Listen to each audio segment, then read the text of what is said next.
Snow White. Once upon a time, in a kingdom very far away, there lived a king and a queen. The king was handsome and kind. Everybody loved him. The real rule of the kingdom was his wife, the queen. Before she became queen, she worked in the castle kitchen. She was very poor, but she was also very beautiful and funny, and very good at Scrabble. So the king fell in love with her and married her. The king loved the queen very much, but the queen was always afraid that the king would meet someone more beautiful. Luckily, the queen had a magic mirror. The mirror saw everything and knew everything. Every day, the queen looked at herself in the mirror and asked, Magic mirror on the wall, who is the most beautiful of all? and the mirror replied, You are, my queen. You are the most beautiful woman in the whole world. The queen was happy. She knew there was nobody in the world as beautiful as her. But one day everything changed. The queen stood in front of the mirror and asked her usual question.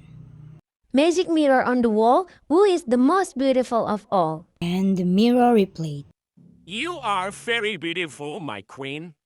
But the most beautiful woman in the world is Snow White.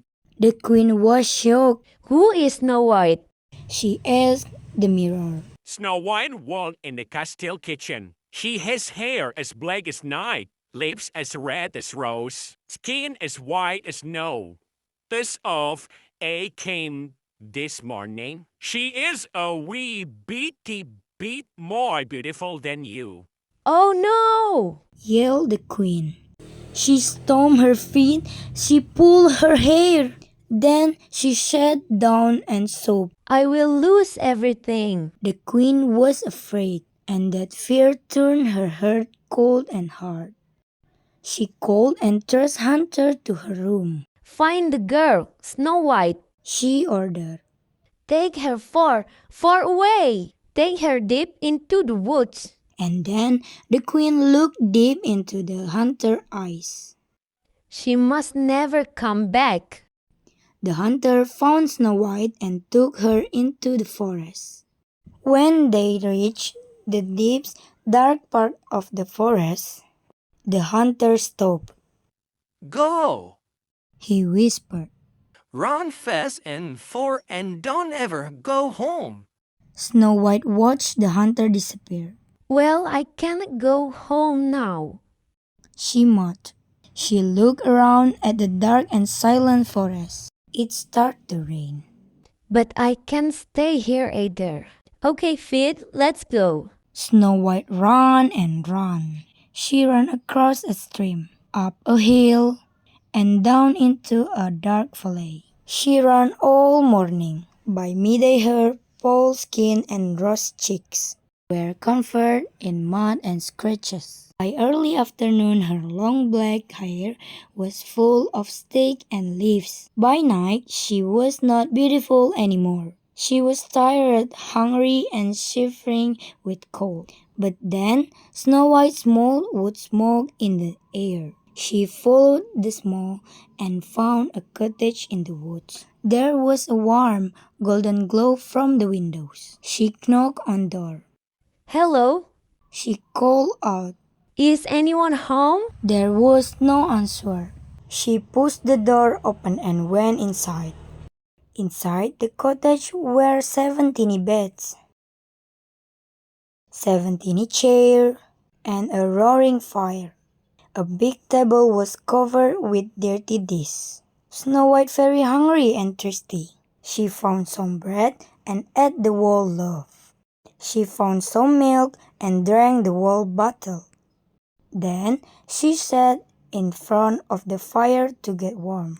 And just like that, she fell asleep. When she woke up, there were 7 dwarfs standing around her. Snow White rubbed her eyes. Who are you? She said. This is our house. said one dwarf angrily. Who are you? Shh! You scare her. Said another. She's a giant. She scare me. Said yet another. Can I stay with you? Asked Snow White. It seems I can go home. The dwarfs whispered amongst themselves. Okay, They agree. but only if you help us wash the dishes. We hate washing dishes. It's a deal. Said Snow White. And so Snow White found a new home with the 7 dwarfs. Every morning she washed the dishes, and every morning as the dwarfs left for work, they said, Be careful, don't open the door for anyone. And thank you for washing the dishes. Back at the castle, the queen was feeling better.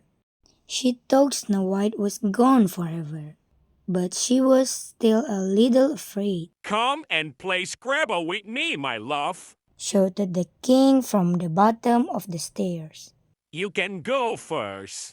Maybe later, darling.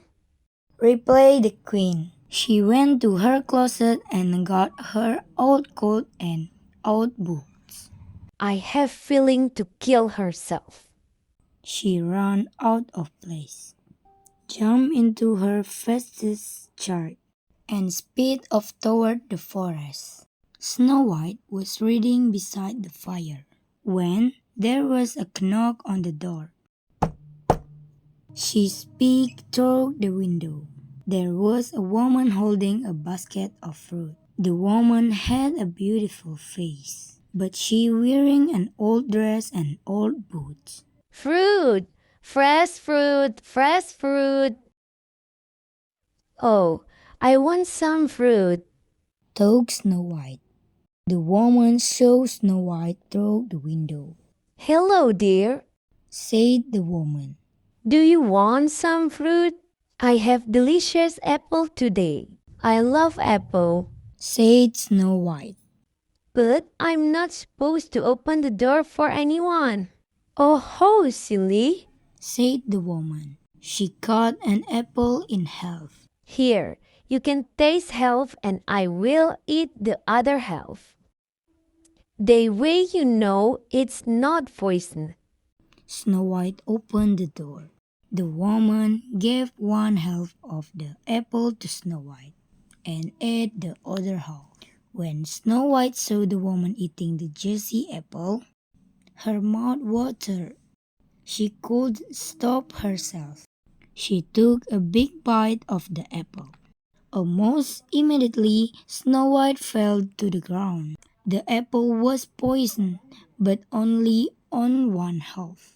The queen shook with relief. Quickly, she got back into her carriage and rode back to the castle. When the dwarfs arrived home, they found Snow White lying on the floor. They yelled in her ears.